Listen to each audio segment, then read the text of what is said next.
رحمت العالمین نے اپنی بیٹی کو ایک روٹی اور سالن بھیجا. تھوڑی بات ہے. یہ وہ لوگ ہیں جن کو اللہ نے چنا اپنی امانت ہے. جبرائیل علیہ السلام آئے رسول کے پاس. رسول پاک صلی اللہ علیہ وسلم مسجد نبوی میں تشریف رکھتے اور ایک گود میں آپ کے صاحبزادے حضرت ابراہیم علیہ السلام بیٹھے اور ایک میں حسن بیٹھے تھے. دونوں کے ساتھ کھیل رہے. اب غور فرمائیے ذرا اس بات پہ. جبرائیل علیہ السلام اپنی طرف سے تو کوئی جملہ نہیں کہہ سکتے نا. وہ تو جو بھی کہیں گے اللہ کی طرف سے حکم ہوگا. آ کے کہتے ہیں رسول سے, یا رسول اللہ, اللہ تعالیٰ نے آپ کے دونوں بیٹوں میں سے ایک بیٹا مانگ لیا, ایک بیٹا واپس. اب جب فیصلے کا وقت آیا تو آپ نے کہا ابراہیم نے. تو جب صحابی کو یہ بات سنا رہے تھے تو صحابی تو ہم جیسے تھے نا, سوال کرنے والے لوگ. بڑا استاد ہو تو پھر سوال تو کرنا حق بنتا ہے نا. کہا یا رسول اللہ, علی کے تو دو بیٹے ہیں, آپ کا تو ایک ہی بیٹا ہے. آپ علی کے دو بیٹوں میں سے ایک بیٹا دے دیتے تو کیا تھا. اب رسول بھی دیکھیے, یہ جو کنٹینر ہوتے ہیں نا, یہ ہوتی ہے نارملسی. اگر دین میں آپ کو اعتدال اور نارملسی نہ نظر آئے تو اس سے دور ہو جائے. وہ دین میں ہو نہیں سکتا. وہ کم از کم میرے رسول کا دین نہیں ہو سکتا. یہ اعتدال کا دین ہے, یہ نارملسی کا دین ہے. کہا کہ ہاں, اب رسول یہاں بڑے بن سکتے تھے نا, رسول مقبول ہے نا. کہتے تھے کہ نہیں, میں نے سوچا میں قربانی دوں نا. کیا بات کی ایک باپ نے. کہا ہاں, میرے دل میں بھی خیال تو آیا تھا کہ میرا ایک بیٹا ہے اور علی کے دو بیٹے ہیں. کہتے ہیں پھر میں نے سوچا کہ نہیں, اگر میرا بیٹا جائے گا تو مجھے غم ہوگا, علی کا بیٹا جائے گا تو فاطمہ کو غم ہوگا. اب خدا تعالیٰ نے جب سوچنا ہوگا, جب سوچا ہوگا خواتین کہ میں نے اپنی امانت, اپنا علم کن کے حوالے کرنا ہے, تو خدا نے بھی کردار کو دیکھا ہی ہوگا.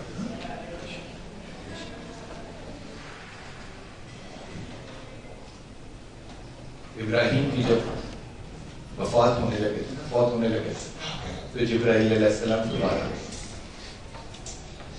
آخری جملہ ادا کرتا ہوں آپ سے, پھر آپ جیسا بھی سوال کرنا چاہیں کریے. اب غور کیجیے, یہ میں بات آپ سے پہلے عرض کر چکا ہوں. اللہ تعالیٰ بھی 40 سال انتظار کرتا ہے, دیکھتا ہے کہ یہ کردار اتنا پختہ ہے کہ میری امانت کو اپنے اندر رکھ لے, میری امانت کو پہنچا دے جیسے میں چاہتا ہوں. کچھ تو دیکھتا ہی ہوگا نا. ابراہیم کی وفات ہونے لگی, فوت ہونے لگے. رسول پاک صلی اللہ علیہ وسلم کے آنسو گر رہے. بخاری شریف کی حدیث. جبرائیل علیہ السلام, اللہ کے رسول کی باتیں کانوں اور دماغوں سے سننے والی ویسے ہیں نہیں, یہ سننے والی دلوں سے. کہا جبرائیل علیہ السلام نے کہ یا رسول اللہ, اللہ تعالیٰ نے آج آپ کو ایک موقع عطا کر دیا, اور وہ موقع یہ کہ اگر آپ چاہیں تو آج اللہ سے دعا کریں, اللہ آج آپ کی ہر دعا قبول کر لے گا, اور جو چاہیں گے اللہ آج مان لے گا. آپ ابراہیم کی زندگی مانگ لیں. خواتین حضرات, سب اہل اولاد دل سے پوچھئے گا کہ کیا یہ باپ یا ماں یہ جملہ کہہ سکتا ہے اس وقت؟ اللہ کے رسول یہ کہہ سکتے ہیں. کہا جبرائیل, میں اللہ کی رضا میں راضی. اللہ نے تو مجھے یہ طاقت بخش دی کہ میں آج جو چاہوں مانگ لوں, مجھے وہ اللہ دے دے گا, لیکن میں اللہ کی رضا میں راضی. اور میری طرف سے رب العالمین سے یہ درخواست کر دینا کہ جو موقع اللہ نے مجھے آج دینا تھا یہ مجھے روز قیامت عطا کیا جائے، میں اپنی امت کی مغفرت مانگوں۔ خواتین و حضرات، غیرت رسول یہ تو بنتی ہے کہ سیرت رسول میں ہمارے دل ہو۔ اتنی عجیب بات ہے، ایک بڑی متنازع شخصیت مغیرہ بن شعیب، جیسے میں اس شخصیت پہ بات نہیں کرتے، حضرت علی جب رسول پاک صلی اللہ علیہ وسلم کو لحد میں اتار رہے تھے تو وہاں ایک بڑا خوبصورت خطبہ بھی ہے رسول علی، امام علی کا بڑا خوبصورت۔ آپ کا سر پتھر پہ رکھا،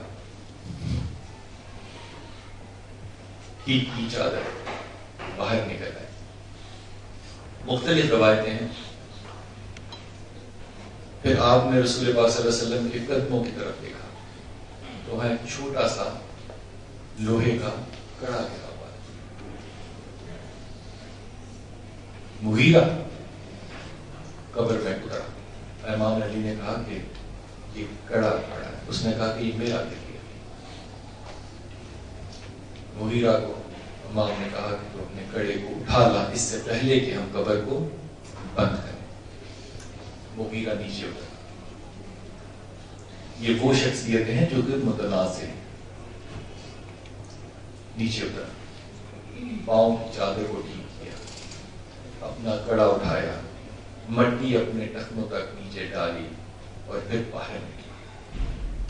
تو جب سارا معاملہ ہو گیا، دفن سے فارغ ہوئے، لوگوں نے پوچھا کہ مغیرہ تو نے اپنی انگلی سے کڑا اٹھا کے نیچے کیوں اتارا؟ مغیرہ کو جانتے ہوں گے نا اس پہ، تو نے اپنے کڑے کو نیچے کیوں پھینکا؟ مغیرہ کہتا ہے صحابہ میں علی وہ شخص ہے جو کچھ نہیں کرتا تھا، سارا وقت رسول کے پاس بیٹھا رہتا تھا، اور میں سوچتا تھا کہ کتنا خوش نصیب ہے یہ علی، سارا وقت اللہ کے رسول کے ساتھ بیٹھا اس کی باتیں سنتا رہتا ہے۔ ہم لوگ کاروبار میں مشغول ہوتے تھے، ہم لوگ ڈرتے بھی تھے، ہم اللہ کے رسول کے پاس اتنا آ نہیں سکتے۔ پھر میں جب اللہ کے رسول کو لحد میں آ رہا تھا تو میرے دل میں لالچ آیا کہ زندگی میں دنیا میں تو ہم اللہ کے رسول کے پاس اتنا نہیں رہ سکے، لیکن روز قیامت جب میں اللہ کے حضور پیش ہوں گا تو میں اللہ کو ایک جملہ کہوں گا کہ اللہ تو مجھے اس واسطے میری مغفرت کر دے کیونکہ میں وہ آخری انسان ہوں جو تیری اس دنیا میں تیرے رسول سے جدا ہوا۔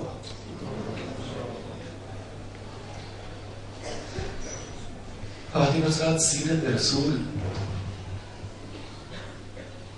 یہ بنیادی طور پہ انتخاب خداوند ہے۔ خدا انتخاب کرتا ہے کہ میں نے اس دنیا میں اپنی امانت، اپنے علم کو کن لوگوں کے پاس رکھنا ہے، کیونکہ یہ علم آگے دینے والوں میں خیانت کا عنصر نہیں ہو سکتا۔ اس لیے اللہ نے جیسی بڑی خوبصورت بات قرآن حکیم سارے خوبصورت ہے کہا، ہر علم والے کے علم والا ہے، ہر علم والے کے علم والا ہے۔ اللہ کے رسول سے اوپر تو کوئی علم والا نہ ہوا نا۔ جب اتنے بڑے علم کی فضیلت کسی نے رکھنی ہو تو سیرت خداوند جو ہے اس پہ تذکرہ ہوگا۔ تذکرہ ایک فرد کی سیرت پہ نہیں ہو سکتا کہ اس شخص میں کیا خصوصیت ہے، اس شخص کی جو بھی خصوصیت ہے خواتین و حضرات وہ اللہ کے انتخاب کا کرائیٹیریا ہے۔ یہ وہ صفتیں ہیں جن پہ اللہ نے یہ فیصلہ کیا کہ یہ وہ لوگ ہوں گے جو قیامت تک کے لیے میرے علم کے محافظ ہوں گے۔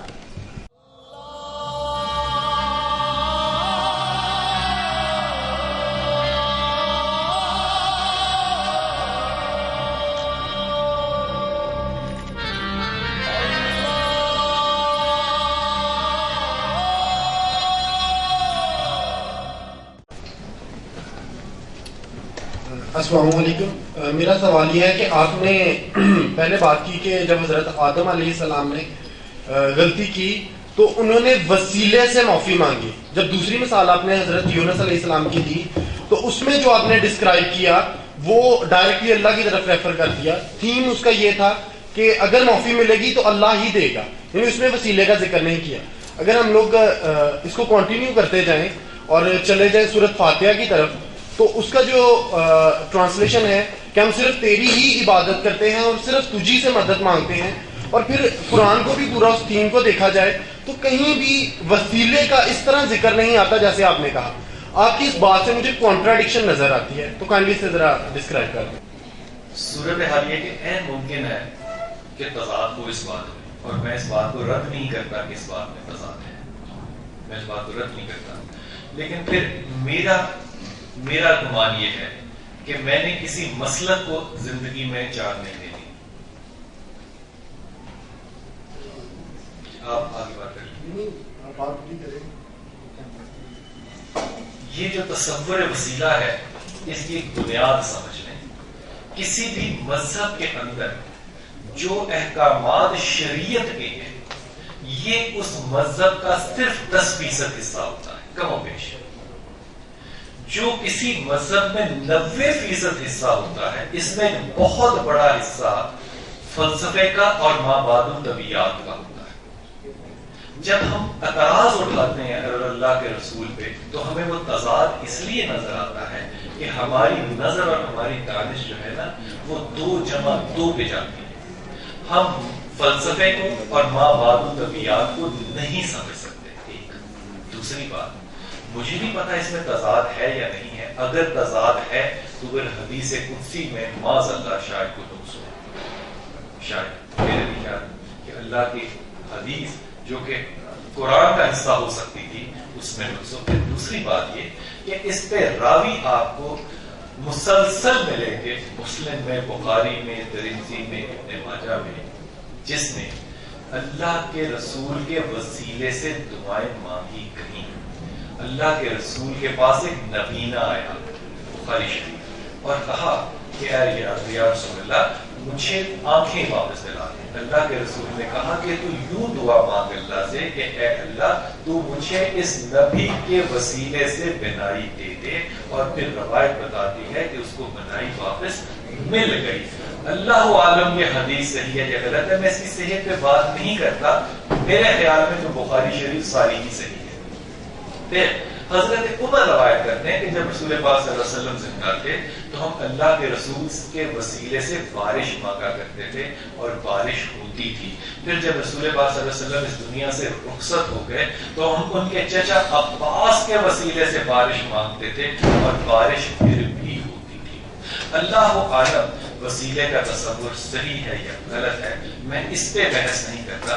لیکن بہرحال جو مسالک وسیلے کو دین کا تصور نہیں مانتے انہوں نے بھی اللہ کو جان دینی ہے, اور جو پوری ایمانداری سے وسیلے کے تصور کو مانتے ہیں انہوں نے بھی اللہ کو ہی جان دینی ہے. اس کا فیصلہ میرے خیال میں روز قیامت تک کے لیے چھوڑ دیا جائے. اسی لیے اللہ تعالیٰ نے فرمایا کہ جب کوئی تم سے سوال کرے تو پوری ایمانداری, حدیث قدسی 900 کے قریب حدیث قدسی, پوری ایمانداری اور پورے علم کے زور پہ بات کرو. اب غور کیجیے اس بات پہ, پوری ایمانداری اور پورے علم کے زور پہ بات کرو.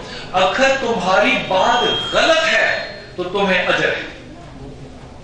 غور کیجیے گا, پوری ایمانداری اور پورے علم کے زور پہ جواب دو. اگر تمہاری بات غلط ہے تو تمہیں اجر ہے, اور اگر تمہاری بات صحیح ہے تو تمہیں دوہرا اجر ہے.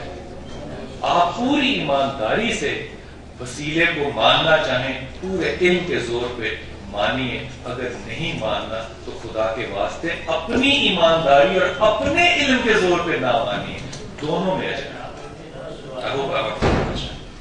بھائی جی مجھے اپنی سسٹر کے رشتے کے لیے کچھ تسبیح چاہیے تھی, کچھ اس طرح کا کہ جس سے آسانی پیدا ہو. اللہ تعالیٰ ان کو آسانیاں فرمائے. وہ سورہ اخلاص ضرور پڑھا کریں, ایک, اور دوسرا یا ولی یا والی کا ذکر ضرور کیا. یہ ایک جنرل سی بات ہے, یہ تمام لوگ کر سکتے ہیں. اللہ تعالیٰ آسانی فرمائے. اور پھر میں ایک اور اپنے بہن آپ سے بات کرتا ہوں, اب اتنا کر حدیث قدسی, جب آپ ایک روایت میں 40 دن کے اور ایک روایت میں 120 دن کے تھے تو اللہ تعالیٰ نے آپ کی ماں کے رحم پہ ایک